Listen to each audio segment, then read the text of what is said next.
liver is an important as well as structurally and functionally complex organ. One of the important functions of the liver is to receive and take up nutrients and other molecules absorbed from the intestines before the blood is returned to the heart via the inferior vena cava. The liver has dual blood supplies, one venous and one arterial.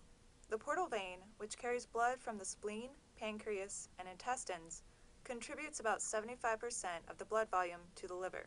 This blood is rich in nutrients and other absorbed molecules, but relatively poor in oxygen content. The hepatic artery, a branch of the celiac trunk from the abdominal aorta, contributes about 25% of blood volume entering the liver. This blood is well oxygenated, but nutrient poor.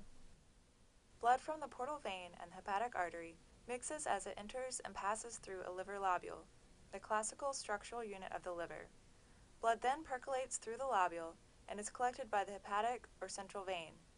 Central veins unite to form larger sublobular veins, which ultimately join the hepatic veins. Blood flows to the heart via the inferior vena cava. Bile comprises the exocrine secretory product of the liver. It is stored in the gallbladder. During digestion, bile is released from the gallbladder through the cystic duct into the duodenum to aid in the digestion of fats. The filtration of blood and the production of bile takes place within the structural and functional unit of the liver, the lobule, where the terminal branches of the vessels carrying incoming and outgoing blood meet. The liver lobule is roughly hexagonal in cross-section. In the center of the lobule lies the central vein, which collects blood from the lobule and carries it to the hepatic veins. Located at the lobule periphery are branches of the vessels supplying incoming blood, the portal vein and the hepatic artery. Also located here is the bile duct. Collectively, the portal vein, hepatic artery, and the bile duct together comprise the portal triad. Taking a horizontal cross-section of the lobule gives us an arrangement typically seen in histological preparations. In this view, we can identify the central veins and associated portal triads.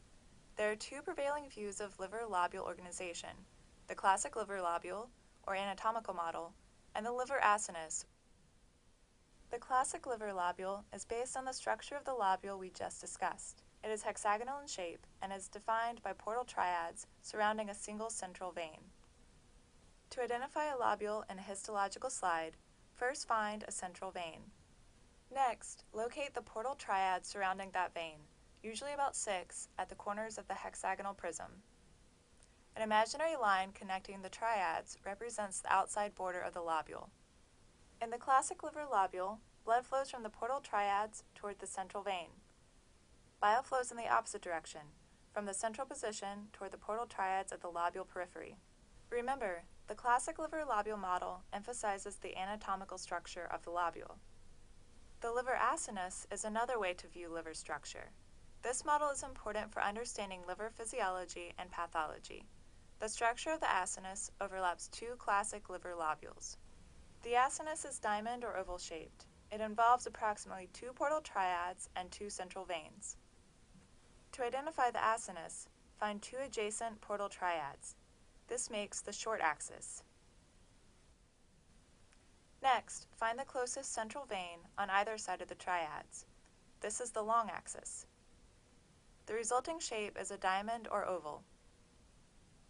Blood still flows from the portal triad to the central vein, but within the shape of the acinus, the flow is from the center to the periphery. Bile flows in the opposite direction, from the periphery towards the center. The acinus model is important because it emphasizes the metabolic differences in hepatocytes between the portal triads and the central vein. The cells in the acinus are divided into 3 zones and are numbered in the direction of blood flow, from 1 to 3. Cells in zone 1 lie along the short axis, between the portal triads. Thus, these cells are first to receive everything in blood, including oxygen, absorbed nutrients, and absorbed xenobiotics.